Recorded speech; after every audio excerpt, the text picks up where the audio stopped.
Hello friends, यूं तो feature film event हर साल होता है। ये इवेंट 3 दिन का होता है। इसमें इंडिया समेत इंटरनेशनल फिल्म मेकर और एक्टर्स आकर अपने फिल्म करियर और फिल्म मेकिंग के हवाले से अपने एक्सपीरियंस और आइडियाज शेयर करते हैं। लेकिन 2023 का feature film event India Mumbai में रखा गया और ये खास तवज्जो का मरकज उस वक्त बना जब इसमें शिरकत के लिए as a guest honour Turkish actor Burak Deniz और टर्किश डायरेक्टर सितारे यिल्दिरिम को बुलाया गया। बुराक डेनिस और सितारे यिल्दिरिम दोनों ने अपने एक्सपीरियंस को शेयर किया। बुराक डेनिस से जब सवाल किए गए कि इन्हें इंडिया का फूड, मौसम और लोग कैसे लगे, तो उन्होंने जवाब दिया कि इंडिया का मौसम इन्हें काफी गर्म लगा और इंडिया का खाना काफी स्पाइसी लगा और यहाँ के लोग इन्हें बहुत पसंद आए। और जब बुराक डेनिस और सितारे यिल्दिरिम से पूछा गया कि इन्हें कौन सी ऐसी इंडियन फिल्म है जिसे वो पसंद करते हैं, तो दोनों ने एक साथ जवाब दिया कि पीके फिल्म इन्हें बहुत पसंद है। बुराक डेनिस से ये भी सवाल किया गया कि अगर वो बॉलीवुड में काम करना चाहें तो किस डायरेक्टर के साथ काम करना पसंद करेंगे, तो उन्होंने हंसते हुए जवाब दिया कि राजकुमार ईरानी, जिन्होंने पीके फिल्म डायरेक्ट की थी। फिर इनसे पूछा गया कि कौन से इंडियन एक्टर्स हैं जिनके साथ आप मिलकर काम करना चाहेंगे, तो उन्होंने जवाब दिया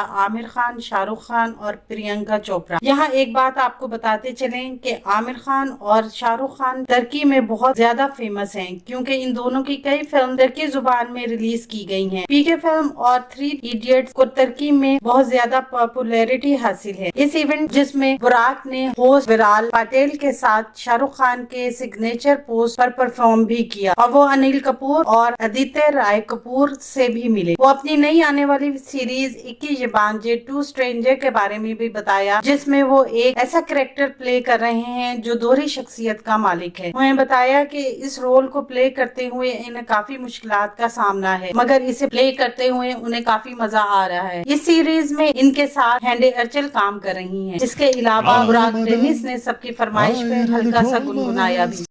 आने वाले दिनों में अपने पसंदीदा ड्रामों की मजीद मालूमात के लिए हमारे चैनल को लाइक करें, शेयर करें और सब्सक्राइब करना ना भूलें। शुक्रिया।